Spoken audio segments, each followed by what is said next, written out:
the radical, fundamental principles of freedom, rational self-interest, and individual rights. This is the Yaron Brook Show. All right, everybody, welcome to Yaron Brook Show on this, it's Friday already. Almost done with March. I don't know where March went. Whew. It's been a hell of a ride. All right, so I hope you're having a great week and having a good time and being productive. And we're going to jump right in. A bunch of stories. We'll see if we can contain this in the amount of time. Don't forget, you can ask questions using the super chat. So please jump in and do it. All right. Before we get to the topics I listed. Just want to say a word about banks, just because it's breaking stories constantly. I probably will talk about this one next week because this is a developing story that I'm going to be tracking, and we don't have a lot of information so far. But it really does appear that the banking crisis is spreading, in this case to Europe. We already have Credit Suisse basically being bought by UBS, which is a massive development. Switzerland down to one major bank is putting in question the whole Swiss identity, I think. But now Deutsche Bank, the largest bank in Europe, I believe, and clearly a too big to fail bank from the perspective of Europe and really from the perspective of a global bank. The regulators and the central bankers of the world are not going to allow Deutsche Bank to fail. But Deutsche Bank seems to be in trouble. The exact nature of that trouble, I have not been able to get to the heart of. But credit default swaps, which is basically a way in which one can bet, if you will, on whether a bank is going to be solvent or not in the future, through the roof this morning. So a lot of market participants are, in a sense, betting that Deutsche Bank is in trouble. Credit default swaps are a very good predictor of financial crisis. Deutsche Bank is the biggest player in Europe and is a real, it's going to be really interesting. And it's not clear anybody in Europe can bail out Deutsche Bank. It's not clear that the German government or the European Central Bank has the capacity. It is going to be interesting to see to what extent Europe relies here on the United States. Is the Fed, would the U.S. through the Fed bail out Deutsche Bank? Is that a possibility? Could that happen?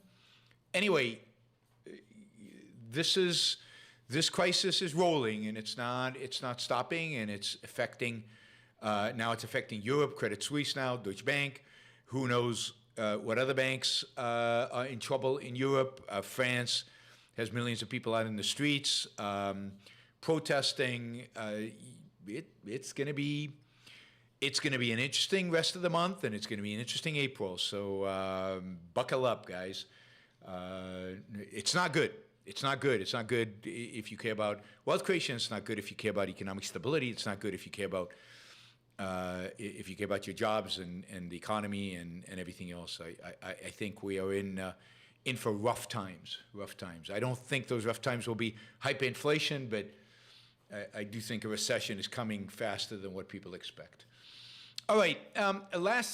Early in the week, maybe last week, I can't remember when, we talked about the Stanford event where a circuit court judge, a federal judge, came to speak at Stanford. Leftists at their law school, put on by the Federalist Society, leftist students wouldn't let him speak. Basically, what they call the heckler's veto. They heckled him so that he couldn't speak. As this happened, then the DEI, dean or whatever, got up and to supposedly try to calm things down. But in calming things down, she landed up attacking the federal court judge, and the whole thing was a massive fiasco. As a consequence of this, and this is what I think is interesting, so just to keep following up on this, this was not just accepted by the Stanford administration once it became public. The dean of the law school it was very clear that this was unacceptable. This is from a statement that the dean of the law school, Martinez, made. The First Amendment does not give protesters a heckler's veto. I think that's about as clear as possible. Stanford, she vowed, will become an echo chamber that will ill-prepare students to go out into and act as effective advocates in a society that disagrees about many important issues, right? So if they allow heckler's veto. She also wrote, quote, "The cycle of degenerating discourse won't stop if we insist that people we disagree with must first behave the way we want them to. The cycle stops when we recognize our responsibility to treat each other with the dignity with which we expect to be met. It stops when we choose to replace condemnation with curiosity, invective with inquiry." Stanford seems to be, for the first time in a long time, seems to be taking a strong stand against the hecklers. The dean that stood up and landed up condemning the judge instead of actually facilitating a conversation was immediately suspended. Stanford's president has apologized to the judge and again reaffirmed Stanford's commitment to free speech. And indeed, even the dean, Tereen Steinbach, who was responsible for a lot of this mayhem, even she published an op-ed in the Wall Street Journal explaining her position, in which she said she was trying to de-escalate the situation. She didn't do a very good job at it, but she was de-escalating, and she says, quote, "While free speech isn't easy or comfortable, it's necessary for democracy." Now, I have to say that Stanford's response is reassuring, it's comforting, it suggests that maybe, again, this woke cancel culture, don't allow speakers to speak. And by the way, this phenomena of a heckler's veto has been going on for over 20 years. It's gotten worse in the last few years in that security is not clearing people out like it used to in the beginning. But it looks like maybe we're returning to a little bit of sanity. Maybe at some universities that is a return. If you remember the Hamlin University, where they fired a teacher for showing a 14th century painting of Muhammad because a student protested that they were insulted. They landed up being condemned by universities, by the art department, universities like the University of Minnesota. They landed up retracting their decision, even though the professor was already gone.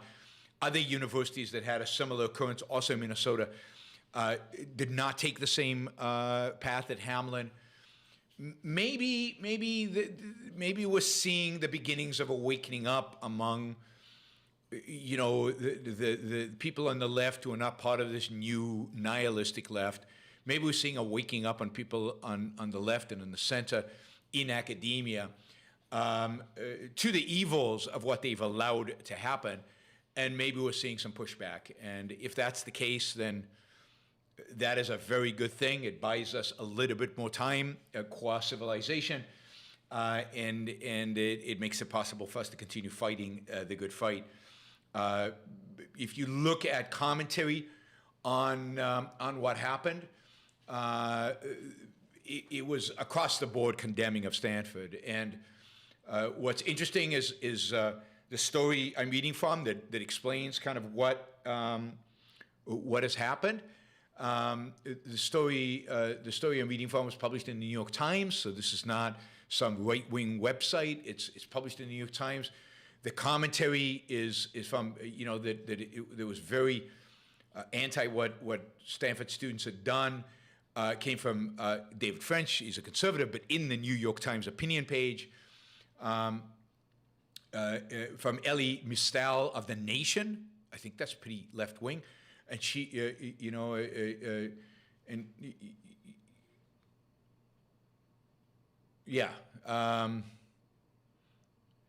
I mean, she actually defended the students. So there's some on the new left who are still defending students, right? They're still defending the heckler's veto.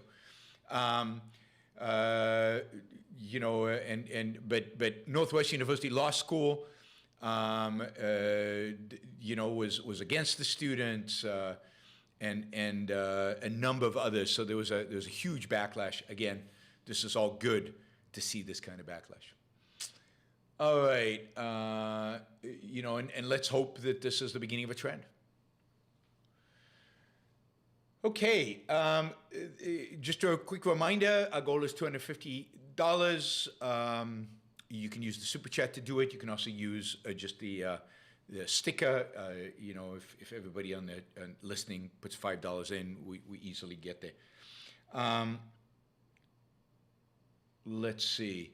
All right, TikTok. TikTok was big in the news yesterday. The CEO of TikTok testified in front of Congress. I've said many times on the Yaron Book Show, on many occasions, I've said that it really gets scary, and I really get skeptical and wary when the Democrats and Republicans agree. And it seems like the one issue right now that unites Democrats and Republicans, not just unites them at the border, but where both Democrats and Republicans get super excited, super passionate, super engaged, and super in agreement with one another,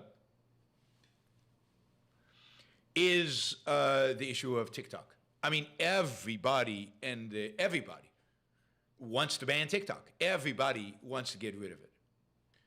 Why? Because supposedly TikTok, or the risk of TikTok, and more broader than that, I would say everybody now, left and right, everybody is united around the fact that we need to be super tough on China all across the board, with no real strategy and no real discrimination and no real thinking going on. And again, this is scary, because my sense is that both left and right believe that we need an enemy, that having an enemy is good for us. There's real excitement, I find, both in the Democratic Party and the Republican Party about having another Cold War.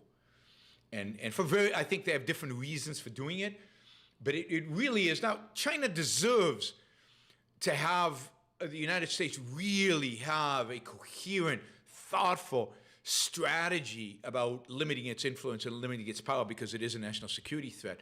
But what you're seeing now has nothing to do with national security. What you're seeing now is a frantic effort to grandstand and to get votes and to pretend that you're tough and to demonize China and to bring about, I think, a new Cold War. We need an enemy. Again, there is this strong ideology that holds that the way to unite America is to create an enemy. We were most united. We were most loved our neighbor during the Cold War, because we knew the evil Soviet Union was just there around the corner. And what we need is a new Soviet Union. We need something to unite the country, and I think that's real. Nobody's saying it, nobody says it out loud, but I think that's a real motivation. Anyway, TikTok was just lambasted yesterday. It doesn't matter what TikTok presents, what it offers, what it suggests. It really doesn't matter, right? This was an opportunity for congressmen to yell at a CEO. In this case, they don't have an opportunity often to yell at a foreign CEO. The last time a foreign CEO testified in front of Congress was in 2010, so this is the first time in 12 years. Usually they just yell at American CEOs, but they can yell even louder and more bipartisan at a foreign CEO, because both, because the both of their base voters love it. They think this is wonderful. Now think about TikTok. TikTok has short videos, most of them cat videos and all kinds of other stuff. The argument is that the company is giving this data to the Chinese government. Let's assume that's true. I have no idea. But by the way, there are ways to make sure they don't do that, and that's what people should be pursuing. So what? What is the data the Chinese government is going to learn? The kind of videos teenagers like to watch, the kind of stupid videos that I never watch TikTok, but maybe some of you watch on TikTok. I watch short videos on sometimes on Facebook and sometimes on YouTube, like 1 minute videos, like TikTok-like videos. And the videos I tend to watch are videos where people are jumping off of cliffs and doing crazy stuff like that, just because I have a bit of a fear of heights, and I find it, I don't know, calming in some sense to watch people do this stuff. So what is the Chinese government going to do with that?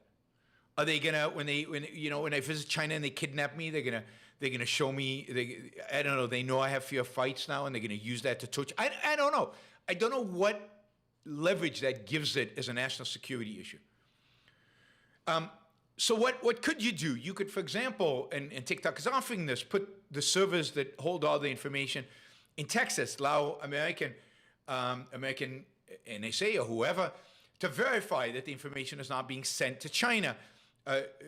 TikTok supposedly has offered this, has offered all kinds of collaborative. They're not interested. They don't care. They don't give one iota about it. What else are the complaints about TikTok? They might be sending over propaganda. Sure. But are we really going to worry about propaganda? I mean, people are free will. People should be able to be exposed to all ideas. Once we start censoring our propaganda, whether it's from Russia or from China or from anywhere, then why not censor propaganda from the United States? And why not define what the other political party does as propaganda and censor it?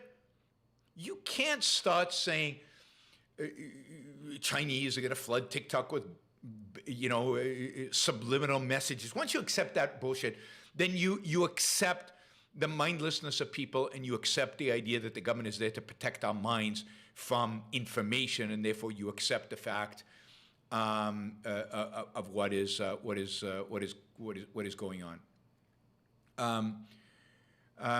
Let's see what else. The other thing TikTok is being accused of is it's addictive to teenagers, and it's supportive of them, I don't know, committing suicide. It's supportive of them worrying about their looks and worrying about others. This is a real problem.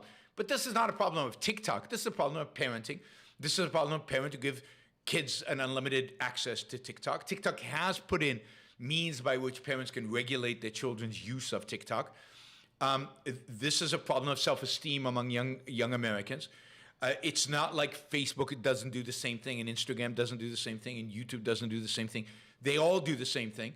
And what are we going to do now? The government is going to regulate how many, I don't know, diet videos or exercise videos or women looking really fit or guys with big muscles are allowed on video. Is that the next step in order to protect our teenagers from having bad body image and therefore committing suicide over it? So I find this whole TikTok thing nutty. There is a China problem. We should focus on the China problem. We should really think about the China problem. We should think about how we can secure sensitive information from China, how we can, and what is sensitive information. It's not TikTok. It's how to build chips, how to build microchips. It's how to build sophisticated weapons. It's how to advance real technology. We should think about where China can use technology for military purposes and is using technology to military purposes, and really, try to prevent that. If we decide China is a real enemy, then we should cut them off completely. Sure, but we haven't made that decision yet. We still a significant amount of stuff that we buy here in America is made in China, including a lot of our electronics and stuff. When we need to be serious, or we need to pretend that this is just a game. One way or the other, we need to get serious about it. TikTok is not being serious. TikTok is a joke. It's again. And if they ban TikTok, 150 million Americans have TikTok accounts. Americans really going to be happy about this? Americans going to say, yes, great for national security? I mean, maybe it plays out as verbiage, which once you actually get it crushed, then what? Americans are going to be happy about it. All right, I as usual, want to talk about too many stories. Okay, one of the proposals out there to deal with the banking crisis and all future banking crisis comes from the left, and comes from this idea of but it's a left that has economists and real intellectual force behind it, and that is their idea is the creation of a central bank digital currency. This is a digital currency that it would eliminate all other forms of payment. You would use this digital dollar. You would have your bank account not at a bank. That's how you get rid of bank runs. Everybody would have their bank account at the Federal Reserve. So you would have your money at the Federal Reserve. The Federal Reserve would have to pay you a competitive interest rate for you to keep the money at the Federal Reserve. But you would have it, the government would have your money, and it would be at a checking account that the government ran. And therefore, if there was a, quote, run on the bank, the Federal Reserve would just make sure that you always got your money. That is, there would be no problems of you losing the money, because the money would all be digital and created by the government whenever they needed it. And of course, there's no way to abuse that. I say laughingly, right? This is a fantastic mechanism for the government to control what you do and what you spend your money, and a fantastic mechanism for the government to monitor every last dime that you spend. It's a fantastic way for the government to print more money without printing, just creating more money out of thin air and issuing digital currency to back it up, to bail out whoever they want to bail out, to provide for whatever cause they want to provide for. This is basically an unlimited printing press for the Fed, and then there'll be inflation. And then again, the Fed can choose who to shrink the money supply from. They can choose who to penalize. It is a massive, massive move towards greater state control of our lives. It is something to be avoided. It is something to be shunned. It is something to be fought. And believe me, they're going to tell you, oh, that they're guarantees. They won't be able to abuse your privacy. They won't be able to do this. They won't be able to do that. Don't believe a word of it. Don't believe a word of it. Do not give central banks the ability to have you deposit your money with them. Do not replace private banks, as weak and as pathetic and as ridiculous as they are. And they are weak, pathetic, and ridiculous because of government regulation. Don't let them die so that the central bank can become our one big brother bank for all of us. It is a disaster for liberty. It would be a disaster for freedom. It's something worth going out on the barricades to fight against as this idea becomes more popular, and it will become more popular. All right, quickly on the Middle East. The Middle East is in flux. We talked a little bit about the Saudi Arabia signing a peace deal or a settlement with Iran, and they're going to have embassies in each other's countries. You've also seen Syria, Bashar al-Assad, the Syrian regime, which was a pariah regime, not just in the world, but also in the Middle East, and that had been cut off from Saudi Arabia and the rest of the Gulf states because it was viewed as a puppet regime of the Iranians and to some extent of the Russians. And what we've seen is that there's now new diplomatic overtures between Saudi Arabia, between the United Arab Emirates, Dubai, and the Syrians, and they are again opening up embassies and establishing firmer diplomatic relations between the Syrians and these various Arab countries. This is what, when the Abraham Accords came out and everybody was super excited, and isn't this amazing, and Israel now has peace with all these Arab countries, and I was like, what does that mean to have peace with countries that can flip on you on a dime? What does it mean to have peace with countries that are run by basically sheiks, dictators, little dictators, that have plenty of money and can again change their alliances constantly? The United Arab Emirates sent a delegation, a emissary to Israel just yesterday, I think, telling them that it's unacceptable Israeli behavior in the West Bank, and they will renege on their peace deal if Israel continues. I mean, these are not countries that share your values, that share a desire for trade and peace and liberal, kind of liberal in the classical liberal sense of real values. These are regimes that are basically in it for the buck, in it for short-term pragmatic thing. They'll flip on a dime. They'll change their alliances. Whatever they think works in the short run, they will do. Peace with them is, to a large extent, meaningless. And now you've got a situation where Israel is in peace with countries that and is semi-peace with Saudi Arabia, and yet these countries have agreements now with Iran and with Syria. Syria, of course, is still a subservient state to Iran and has Iranian troops in Syria. it's just a mess. It's a mess for Israel. It's a mess for the United States. And just to kind of put an exclamation point on that today, I think it was yesterday, an Iranian drone used by one of Iran's many proxies in Syria, although it could have been even used by the Iranian presidential guard, attacked U.S. forces, killed a contractor, wounded two contractors and 2 soldiers.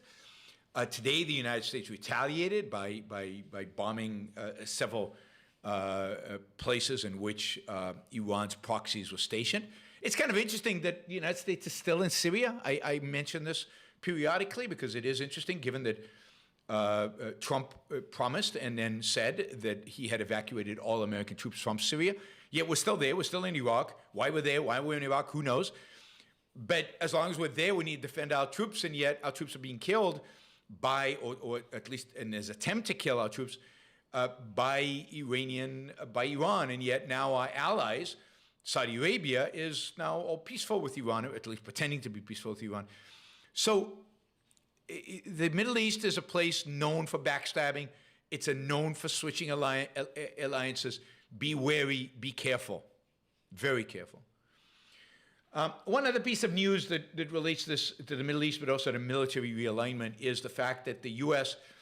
is pulling out its most advanced fighter jets from the Middle East, with the idea that the Middle East doesn't require our best jets because the conflict in the Middle East is not that serious, it's not that big. We don't need F-35s in the Middle East.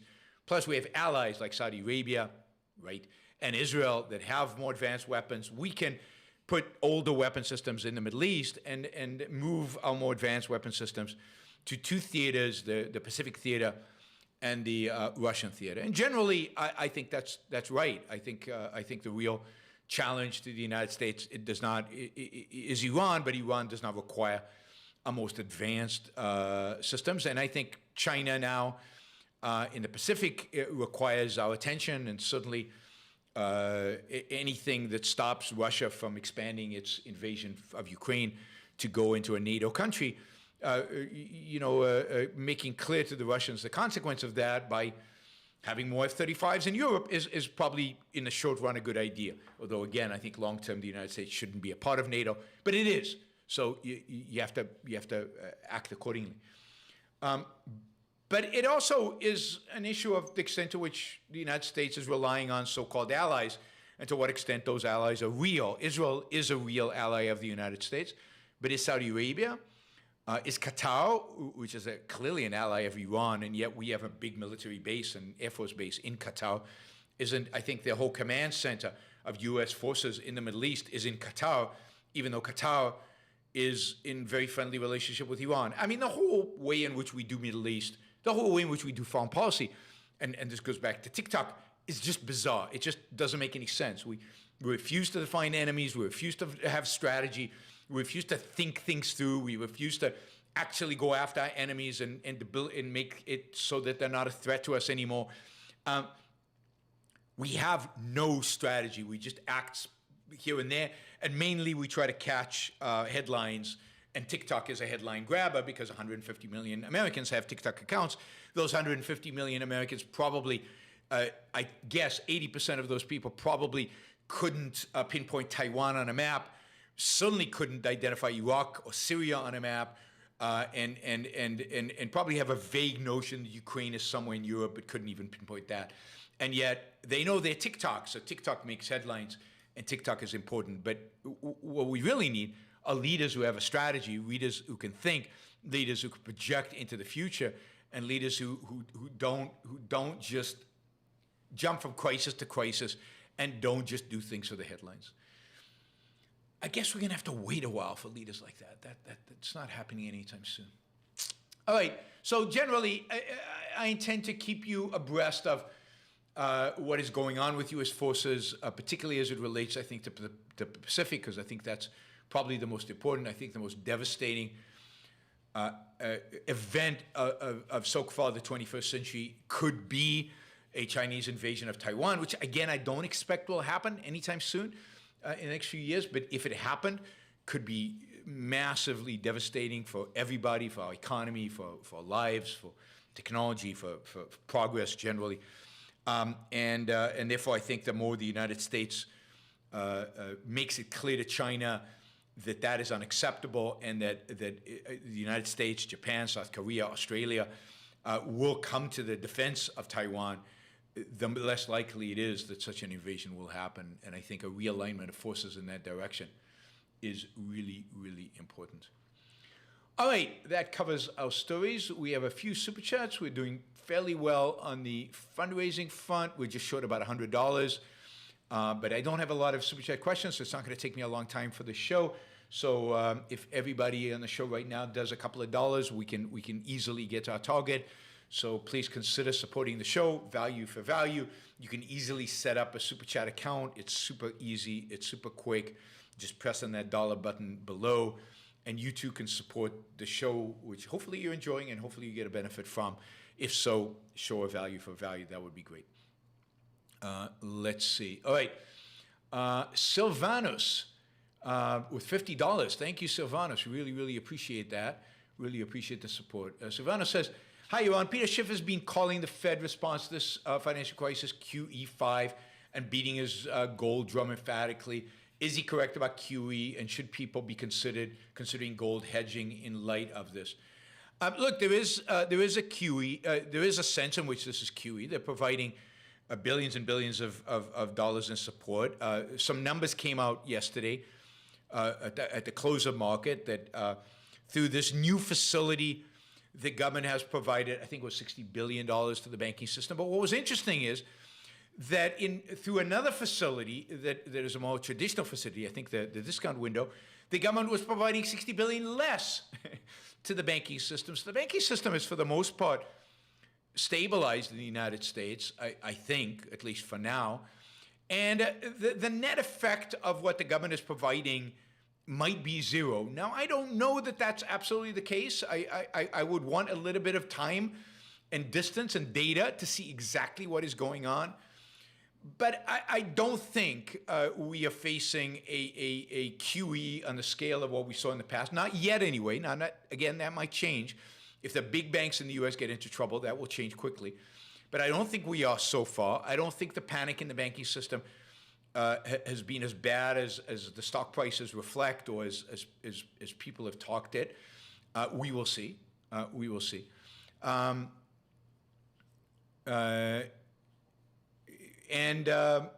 Anyway, so that is the. So I don't think there's the fear of that.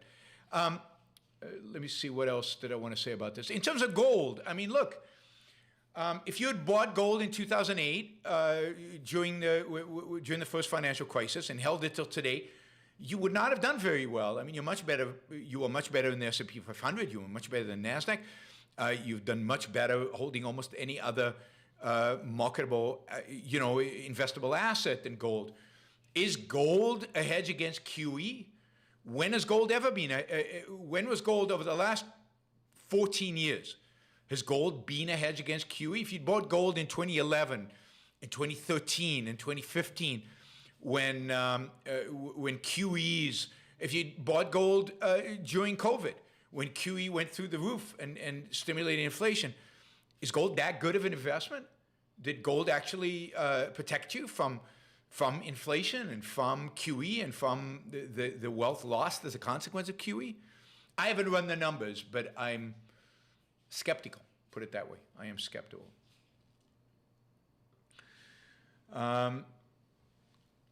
All right, what are your thoughts about Petr Pavel, president of the Czech Republic? I don't have many thoughts about him. I mean, he seems like a centrist, neither here nor there politician. He is, I think, a former NATO general, or at least senior military officer. I think partially he won because he took a very strong stand against Russia, and I think that's a good thing. The president is mostly ceremonial in the Czech Republic. He has some influence, but it's not a huge amount of influence. But generally, I think he is a pro-European Union centrist. He's not a socialist. He's not a nationalist, a radical nationalist, and he's not and he's got sensible policies vis-a-vis Russia. Beyond that, I just don't know, and I don't think he has much power in terms of influencing how things go. Grant says, do you see the degradation of parenting in the U.S.? I do think TikTok is a rusk in a sense that it's dumbing people. I'm not sure if many parents particularly care enough to regulate social media time. Yeah, I mean, to regulate social media time for their kids. Look, I agree. There's a dumbing down of our society. It's been going on for a long time. We live in a dumber place. There's actually an article out about a recent IQ tests across the United States and indeed Western Europe that shows that over the last, what is it, 14 years or so, 15, 16, over the last 14, 16 years, IQs have actually gone down in the United States. An IQ of 18 to 22-year-olds are particularly low in comparison. Is that partially a response of bad parenting? Yes, probably. It's a response. You know, I do think, I've always said IQ is, to the extent IQ is valuable, IQ is not just a measure of your genetic abilities, but it's a measure of the quality of your educational system, the measure of the quality of parenting, the measure of stimulation, of stimulants to to enhance, certain aspects of your brain. I don't know that IQ is the best test of intelligence. I don't know how much IQ really represents intelligence in an accurate way. I'm skeptical about one test capturing all of that.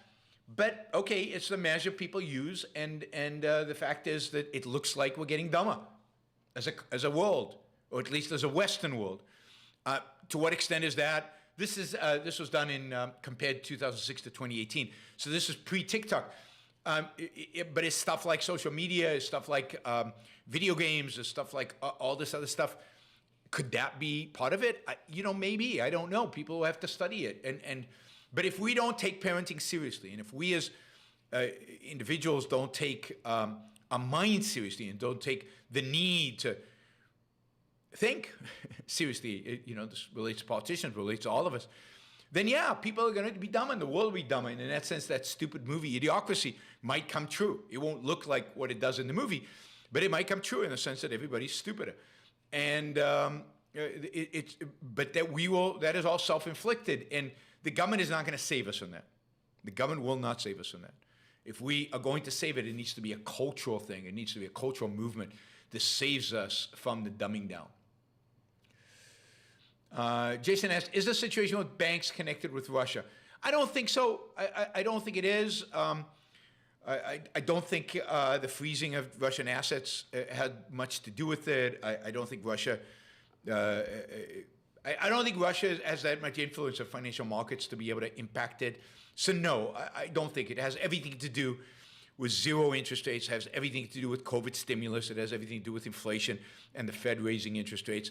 It has everything to do with the great financial crisis and the response to it in the last 14 years of mismanagement. Well, that's not fair. Last 20 years, since the early 2000s, of mismanagement of our money supply and the Federal Reserve and everything that happened, I'd say, post 9/11, post dot-com bubble crash. The Fed has mismanaged everything since then. Years ago, I did a 6-hour course or something on the cause of the great financial crisis. I might have to do another one on the causes of this banking crisis once it plays out and the causes of inflation and all this, or the recession that's coming. But the reality is that the cause is government spending and Fed mismanagement. And mismanagement because it's a central planner, so it's not a surprise that it's mismanaged, but Fed mismanagement. And you can come up with all kinds of theories on how it was mismanaged, but it's clearly mismanaged. Almost everybody, serious economists, agree that the Fed is screwed up, and the government generally has screwed up. Robert says, in what way can the information people are sharing on TikTok be weaponized? I can imagine risks, but they seem trivial and not unique to TikTok. I agree completely, and it is trivial. Now, theoretically, if somehow Through TikTok, they can get access to everything else you do on your phone. Then if you're a government employee, if you're a spy, if you're national security thing, then maybe they can take over your phone through TikTok. I doubt that. I don't see how that is possible. So I don't know why banning TikTok from federal computers, it makes a difference, but maybe I'm not that computer savvy. Maybe there is a way on the servers to get to other information, and therefore you need to get them off of all government servers. I'm skeptical about all of it, and I don't see how you weaponize that information. Maybe on particularly individuals that are watching, I don't know.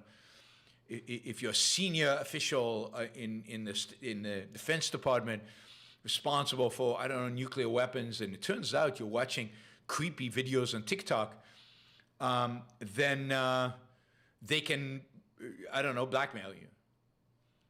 But it strikes me that information on porn sites is probably more valuable for that than TikTok. Or other sites that do all kinds of weird stuff, that engage in all kinds of weird stuff. And, who knows where that information, who that's sold to and where that flows, right? And a lot of those companies are not even in the U.S., so you wouldn't even know. Right? Louis Philip Noel says, what do you think about China's influence in Canada since few years and political interferences in recent election? Lots of laissez-faire from the Canadian authorities, too. I don't know what you mean by laissez-faire vis-a-vis China. I mean, I wouldn't be surprised. For example, a lot of Chinese have moved to China. A lot of people from Hong Kong moved to China. Have moved to Canada. A lot of Chinese have moved to Canada. Canada has much better, in many respects, immigration laws than the U.S. Indeed, it's growing through immigration faster, I think, than the U.S. It had a record number of immigrants last year. Many of them are coming in from Asia. China is worried about that. It doesn't like its citizens going to Canada. It's trying to buy influence. Are they trying to influence Canadian politics? Probably. I would not be surprised at all. To what extent is that helping or not? To what extent are they really influencing policy? I don't know, but I wouldn't be surprised if at the margin they are. But those are issues that need to be dealt with in Canada and politically. And but I'm not worried about propaganda. Propaganda is just information. Screen it out. Don't pay attention to it. I'm worried about a political class not actually having a strategy to combat real threats.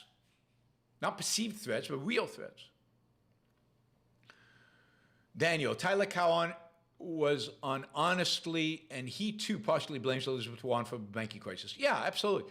I mean, it's clear that Elizabeth Warren's hysteria and well, hysteria is the wrong word because I think she's very calculated.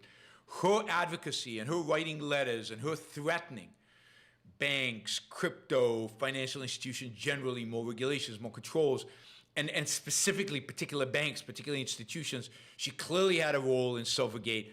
I think inspired maybe a signature. But yes, I absolutely think that Tyler Cowen is right, and I've said this, that Elizabeth Warren shares the blame. Just like I think that somebody like Bernie Frank, who is now on the other side, was hugely responsible for what happened during the financial crisis because of his role with Freddie and Fannie. Jacob says, Yoav Yehezkelli, IDF medical officer, director of primary care, calls for complete stop of COVID vaccines. What can I do? Do you want me to list all the medical doctors in the IDF and in the Israeli medical system, including my father, who was a senior person, he's retired now, was a senior person in the American healthcare, in the Israeli healthcare system, a chief of medicine at Rambam Hospital and the vice dean of the medical school in Haifa. Do you want me to list all those people who actually think this is all bullshit? All the stuff that you guys, that the advocacy, who the people who advocate for stopping COVID vaccines. Now, I don't think you need COVID vaccines right now. Certainly not young people, and they never have. But I mean, again, all the data that presents COVID vaccines as killing people is manipulated or bogus or just mostly it's just misinterpreted. Everything I've seen, every time I've gone down the rabbit hole, there's a misinterpretation, there's a bad data. How many times do I have to do that? 10, 20, 100? To be able to say, this is just bullshit. Somebody present me with a study that's legit, and I'll change my mind. But every time somebody presents me with a study and I go and actually dig into it, and I've done this, I actually go and read the studies, I actually go and dig into it, it turns out that they're misrepresenting it if it's a good study, or they're taking some bogus study, some trivial thing, and they're making some big deal out of it. Again, the vaccines, the harm of the vaccines is known. The risk of the vaccine is known. It was known relatively early on. It's been reported. It's been disclosed. Everybody realizes this. It's limited in scope. I don't think anybody should. I don't. Given how muted COVID is these days, I think the only people who should continue to be vaccinated are people like my father, who continues to be vaccinated, continue to get boosters because he's 80. What is he now? 80, I should know this, right? He's my dad. 88 years old, and those are the people who should be vaccinated. It's old and people who have a pre-existing condition that make them susceptible to this, and those people, people who are obese, people who have diabetes. There are lots of people who should get vaccinated, and it's irresponsible to stop vaccinating people who still could die from COVID, as mild as it is for most of us. I think it's super irresponsible. What will happen if Deutsche Bank starts to collapse? What is different in EU and any banks in UK on the verge of collapsing? How are constant layoffs in the US and banks collapsing related? Well, I don't know about other banks in the EU or in the UK. I haven't looked at it. I basically am today. Read the stories about Deutsche Bank, so the stories did not include other banks, and I looked at the credit default swap graph, and the price just went like that. I mean, it's pretty amazing how steep it became, and that means somebody knows something, and I don't yet know exactly what the source of the fear is with regard to Deutsche Bank, so we will see.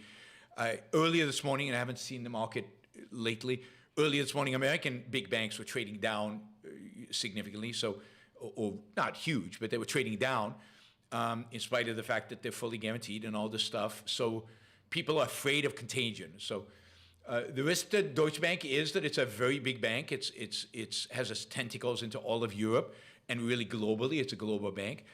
One wonders if of course, Deutsche Bank is problematic, or other banks problematic. Is there this contagion effect all across?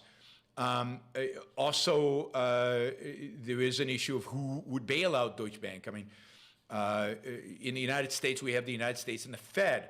In Europe, you have the German government, but then the European Central Bank is not run by the German government. It is a separate entity. Who's responsible? And is there influence, and how does it all play out? I think the layoffs, remember, none of the banks collapsing so far have anything to do with U.S. layoffs, but it could be that the damage being done to the community bank sector right now will have impact on future layoffs by basically reducing the amount of capital available to small businesses to refinance themselves to be able to keep their employees employed. All right, I'm sorry, but I really have to speed it up here because I've got a hard stop before 1. I've got another event at 1. Martin says, just arrived in Warsaw. Nikos is scheduled to speak here tomorrow at the Weekend of Capitalism conference. Hopefully I can figure out a way to attend the talk. Most of the conference seems to be in Polish. Yeah, Nikos will be speaking in English. It's usually, I've spoken 2 or 3 times at the Weekend of Capitalism. It's usually a big event, very well run, very well attended. He'll have a great audience, I assume. But the Weekend of Capitalism in Warsaw is a fantastic event. So enjoy, Martin, and I hope, and say hi to Nikos for me, and I hope he gives a great speech. Okay, James says, 7 trillion plus of wealth managed by Swiss wealth managers in Switzerland, 2.5 trillion of wealth management in Singapore. Do you think Singapore will catch up? I think Singapore could very well catch up. The fear is that Switzerland is on the decline, and the failure of Credit Suisse is part of that. So, we will see. We will see. But Singapore is definitely on the rise and will continue to be in the rise.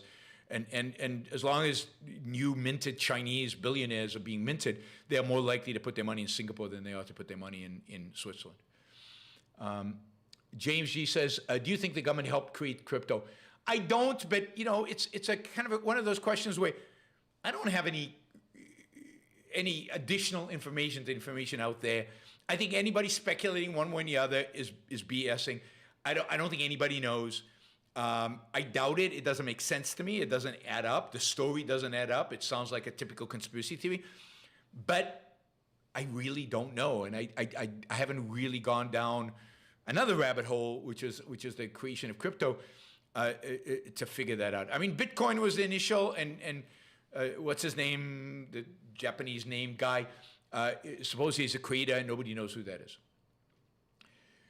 Frank says, Mayor Eric Adams is happy I Love New York is now We Love New York City. Collectivism chosen over individualism. I guess he never read Rand's Anthem right. Who knows what he read.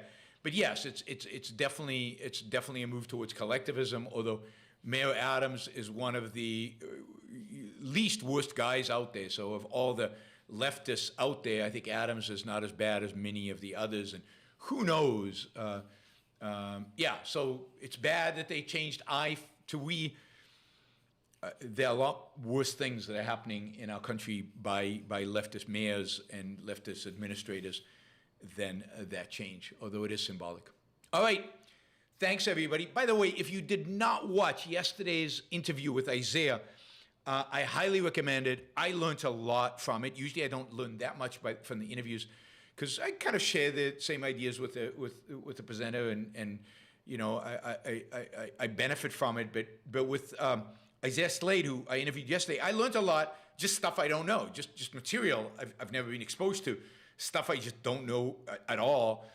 He's young, he's ambitious, which is great. He's getting educated at Ayn Rand Institute, and he is, and so I think it's exciting to both watch the interview and then follow him and help boost his career, because I think boosting his career helps the cause. I think he's going to be a good spokesman for our cause in the years, decades to come. He's still very young. All right, we didn't make our target, so if anybody wants to chip in $50 to get us to the target, that'd be great. Or 2 people want to do $20 each, or somebody wanted to do, or 5 people want to do $10 each. Now is the time to do it, because I am about to shut this down. If you want to support the show on a monthly basis, value for value, because you listen on a podcast or you catch YouTube. I mean, the number of people who watch this on YouTube after it's live is 10x to 20x the number of people who watch it live. So that 10x, 20x of people don't have an opportunity to do a super chat. So all of you guys should support the show on a monthly basis. Again, you're getting a value. And you can do it $2. You can do it at $500. You can do it anything in between. You can do it on Patreon. You can do it on subscribestar.com. You can do it on Locals. You can do it on my website, yaronbrookshow.com/support, which is basically PayPal. And if you really want, you can search me on Venmo, on Zelle, and do it on there. But, you should pay for what you get. So consider supporting the Yaron Brook Show in one of those methods. And of course, if any of you out here are still able to put in a super chat like Tazy did for $5, that is amazing. If we had a few people at $5, 10 people at $5, we would be at our goal. But I need to run, so I will see you all tomorrow. It's going to be at 3 p.m. East Coast time. I am doing a show on Sunday for members only. So I see Willa just became a member. So welcome as a YBS fan. And you will be invited to Sunday's members only show. Or if you come on YouTube, you will find it. It'll be a show for members only. I don't have a topic yet. And if any of you have a good idea for a topic to do for a members only show, email me at yaron@yaronbrookshow.com. Send me topic suggestions now, because I have to decide today about what I'm going to speak on Sunday. There will be a show on Saturday. There will be, which is an AMA show. The AMA show is on Saturday, Ask Me Anything show, and the supporters on video show. Sunday will be a members-only show, and Monday we'll do 2 shows, one in the morning and one in the evening. And then Tuesday, we'll only have a morning show because I fly to Medellin, Colombia on Tuesday evening. And then I'll be traveling, so then you know how shows go when I travel, whenever I can. All right. Mr. Muffin says he's having trouble doing Super Chat on the iPhone app. That sucks, but you guys will have lots of other opportunities to support you on